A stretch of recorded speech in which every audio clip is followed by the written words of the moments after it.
Sa ilalim ng malamig na simoy ng hangin na bumabaon sa kanyang manipis na uniforme, nakatayo si Leo. Ang bantay ng pintuan ng isang marangyang mall. Ang kanyang mga mata ay nakatuon sa bawat pumapasok at lumalabas. Isang walang katapusang dagundong ng mga sasakyan at mga yapak ng mga taong nakakakita ng kinang ng kayamanan. Para kay Leo, ang mga ito ay mga mundo na hindi niya kailanman malalapitan. Mga pangarap na kasing layo ng mga bituin sa kalangitan. Bawat araw ay pare-pareho para kay Leo. Ang pagising bago sumikat ang araw. Ang mainit na kape na binili mula sa maliit na karenderya sa kanto. At ang mahabang biyahe patungo sa kanyang trabaho. Ang kanyang sahod ay sapat lamang para sa pang-araw-araw na pangangailangan. At ang pangarap na makabili ng sariling bahay o makapagbigay ng mas magandang buhay sa kanyang naghihingalong ina ay nananatiling pangarap na lamang. Isang hapon, habang papalubog na ang araw at ang langit, ay nababalot ng mga kulay kahel at lila. Isang pamilyar na tanawin ang bumati sa kanya.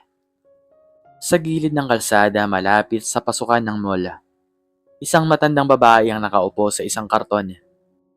At ang kanyang buto-buto ay kitang-kita sa ilalim ng makapal niyang kumot na tila nabubulok na. Ang kanyang mga mata ay malalaki at malungkot, nakatingin sa kawalan. Madalas itong makita ni Leo at bawat pagkakataon may kaunting barya siyang ibinabahagi. Hindi malaki, kundi sapat lamang para bumili ng tinapay o isang tasang sabaw. Ngunit sa araw na yon, ang kanyang bulsa ay tila walang laman. Ang kanyang sweldo ay naubos na sa gamot ng kanyang ina at sa mga bayarin. Napatigil si Leo sa paglalakad. Pinagmasdan niya ang matanda. Ang pighati sa mukha nito ay tila salamin sa sarili niyang kalagayan. Bumuntong hininga siya at nagpasya. Kahit papaano, kailangan niyang subukan. Lumapit siya sa matanda. Ang kanyang puso ay may bahid ng pag-aalangan. "Magandang hapon po," mahinang sabi niya. Dahan-dahang lumingon ang matanda. Isang pilantik ng pag-asa sa kanyang mga mata na agad ding nawala nang makita ang kanyang nagugol na muka. "Magandang hapon din, iho," mahinang sagot nito. Ang kanyang tinig ay tila pinulbos na papel. Naglabas si Leo ng maliit na 5 pisong barya mula sa kanyang bulsa. Ito na ang natitira sa kanya, ang kanyang huling pag-asa para sa sarili niyang hapunan. Ngunit nang makita niya ang lungkot sa mga mata ng matanda, tila naglaho ang kanyang gutom. "Ito po," sabi ni Leo. Inabot ang barya sa matanda. "Sana po, makatulong po yan sa inyo." Lumaki ang mga mata ng matanda. Tinitigan niya ang barya na tila ito ang pinakamahalagang bagay sa mundo. Dahan-dahan niyang kinuha ito. Ang kanyang mga nanginginig na daliri ay humawak ng mahigpit. "Maraming salamat, iho," bulong nito. "Salamat talaga." Ngumiti si Leo. Isang ngiti na may bahid ng kalungkutan. "Wala pong anuman, Lola. Mag-ingat po kayo."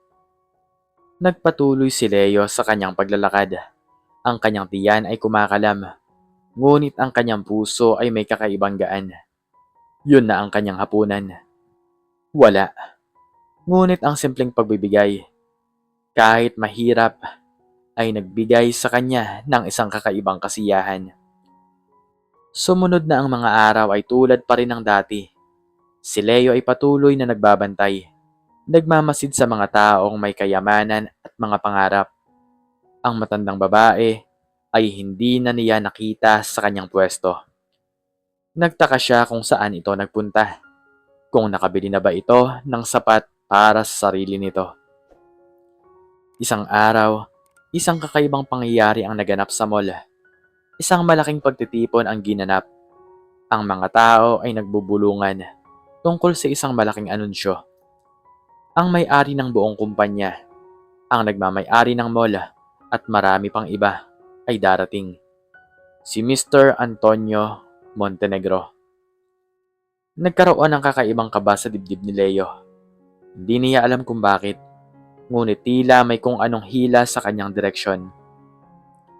Pagdating ng araw ng pagtitipon, ang mall ay puno ng mga tao. Ang mga mamamayan, ang mga empleyado, at mga VIP ay nagtipon sa sentro ng mall. Si Leo, sa kanyang uniforme, ay nakatayo sa kanyang designated post sa pintuan, bahagyang nahihirapan sa dami ng tao. Habang nabubuksan ang malaking pintuan, isang grupo ng mga tauhan ang pumasok. Kasunod ang isang matayog na figura. Matanda na, ngunit elegante. Nakasuot ng mamahaling coat at may hawak na tungkod. Sa unang tingin pa lang, alam mong ito ay isang tao ng kapangyarihan. Ngunit habang papalapit ang grupo, napansin ni Leo ang isang bagay na hindi niya malilimutan. Sa tabi ng matandang lalaking ito, nakaupo sa isang espesyal na wheelchair, ay isang matandang babae. Ang kanyang buhok ay may bahid na ng puti, ngunit ang kanyang mga mata ay tila masigla, at ang kanyang ngiti ay mas nangingibabaw kaysa sa dati. Siya ang matandang babae. Ang matandang babae na pinagbibigyan niya ng kanyang huling barya. Nangamba si Leo. Tama ba ang kanyang nakikita? Hindi niya mapaniwalaan ang kanyang mga mata. Ang matandang babae na nanlilimos sa kalsada ay naririto, kasama ang pinakamakapangyarihang tao sa buong kumpanya. Nagpatuloy ang pagtitipon at hindi makapag-focus si Leo. Ang kanyang isipan ay nasa matandang babae. Sino siya at paano siya napunta dito? Sa gitna ng kasiyahan, may isang tao na lumapit sa podium, si Mr. Antonio Montenegro. Ngunit hindi siya ang nagsalita. Sa halip, tinawag niya ang matandang babae. At ngayon, wika ni Mr. Montenegro. Ang kanyang tinig ay malakas at malinaw. Nais kong ipakilala ang nag-iisa at pinakamahalagang tao sa araw na to. Ang taong nagbibigay ng inspirasyon sa aking bawat hakbang. Ang aking minamahal na ina, si Ginang Elena Montenegro. Namilog ang mga mata ni Leo. Elena Montenegro. Ang pangalan ay tila kakaibang pamilyar, ngunit hindi niya matukoy kung saan. Lumapit si Ginang Elena Montenegro sa mikropono. Ang kanyang mga mata ay kumikinang. Magandang hapon po sa inyong lahat. Simula niya. Ang kanyang tinig ay malumanay, ngunit may kapangyarihan na bumaghani sa lahat. Marami na akong nasaksihan sa aking buhay.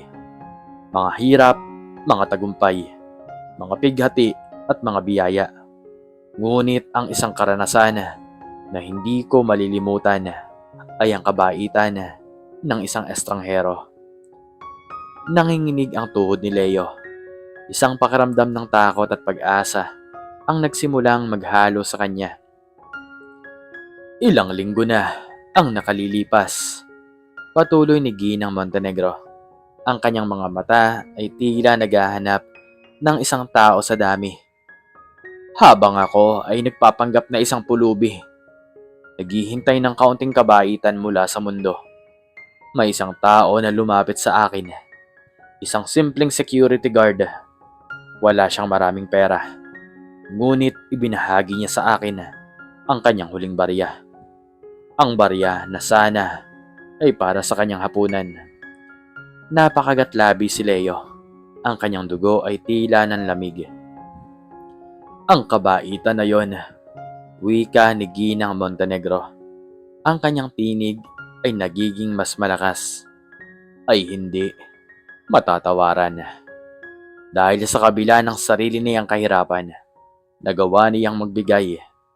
Sa mga panahong ang karamihan ay nakatuon lamang sa kanilang sarili, mayroong isang tao na nakakita ng pangangailangan ng iba. Tumingin si Ginang Montenegro sa direksyon ni Leo. Sa isang iglap, Tila bumagal ang mundo para kay Leo. Ang lahat ng tao ay nakatingin sa kanya. Security guard, tawag ni Ginang Montenegro. Malinaw at may ngiti sa kanyang labi. Leo, mangyaring lumapit ka dito. Hindi makagalaw si Leo. Parang nakadikit ang kanyang mga paa sa sahig. Ang kanyang puso ay kumakabog ng napakalakas. Leo, muling tawag ni Ginang Montenegro. Maririnig ang pagtawa mula sa ilang tao sa paligid. Sa wakas, sa pagitan ng napakalaking pagsikap, nakakuha ng lakas si Leo at naglakad patungo sa entablado. Ang bawat takbang ay tila 1,000 kilo ng bigat. Nang makarating siya sa harapan, nakita niya ang matandang babae, ang kanyang ina na nakangiti sa kanya. Leo, wika ni Ginang Montenegro habang nakakapit sa kamay nito. Ikaw ang taong aking tinutukoy. Ang taong nagpakita sa akin ng totoong kahulugan ng kabutihan. Sa kabila ng iyong kahirapan, ibinahagi mo ang iyong pinakamaliit na kayamanan. At dahil doon, nais kong bigyan ka ng karampatang gantimpala. Napatingin si Leo kay Mr. Montenegro na nakatayo rin sa tabi ng kanyang ina. May ngiti sa kanyang muka. Simula ngayon, wika ni Mr. Montenegro, ikaw na ang magiging bagong manager ng aming pinakamalaking sangay sa lungsod. At hindi lamang yon, ang iyong ina ay bibigyan namin ng pinakamahusay na pagpapagamot at ang iyong pangarap na magkaroon ng sariling bahay, matutupad na natin yan. Napatulala si Leo. Hindi niya alam kung ano ang kanyang mararamdaman. Ang kanyang hininga ay tila nahihirapan. Ang kanyang mga mata ay nanlalabo. Hindi ko po alam ang sasabihin ko, nauutal na sabi ni Leo. Ngumiti si Ginang Montenegro. Sige na iho, ang kailangan mo lang malaman ay hindi nawala ang kabutihan na iyong ipinakita. Ito ay nagbalik sa iyo at masigit pa. Nagpatuloy ang pagtitipon, ngunit para kay Leo tila huminto ang lahat. Ang security guard na kumain lamang ng tinapay para sa hapunan ay ngayon ay nakatayo sa harapan ng mga mayayaman, nakatanggap ng gantimpala, higit pa sa kanyang inaasahan. Kinabukasan, nagsimula ang bagong buhay ni Leo. Naging manager siya ng isang malaking sangay at ang kanyang ina ay mas gumaling na. Ngunit hindi niya kailanman nakalimutan ang araw na yon. Ang araw kung saan ang kanyang huling barya ay nagbukas ng pinto patungo sa isang mundong pinapangarap niya lamang. At sa bawat pagpasok niya sa kanyang bagong opisina, nakikita niya ang larawan ni Ginang Elena Montenegro, ang simpleng matandang babae sa kalsada. Ang kanyang nagbigay inspirasyon, ang kanyang nagbigay ng pag-asa. Ang paglalakbay mula sa pagiging simpleng security guard patungo sa isang tagumpay na manager ay nagsimula sa isang simpleng akto ng kabaitan niya. Isang akto na nagpakita na ang tunay na yaman ay hindi lamang sa pera, kundi nasa puso. At ang pagmamalasakit sa kapwa, kahit gaano pa kaliit, ay maaaring magbukas ng mga pintuan na dati ay tila sarado magpakailanman. Ikaw, ano ang natutunan mo sa istoryang ito?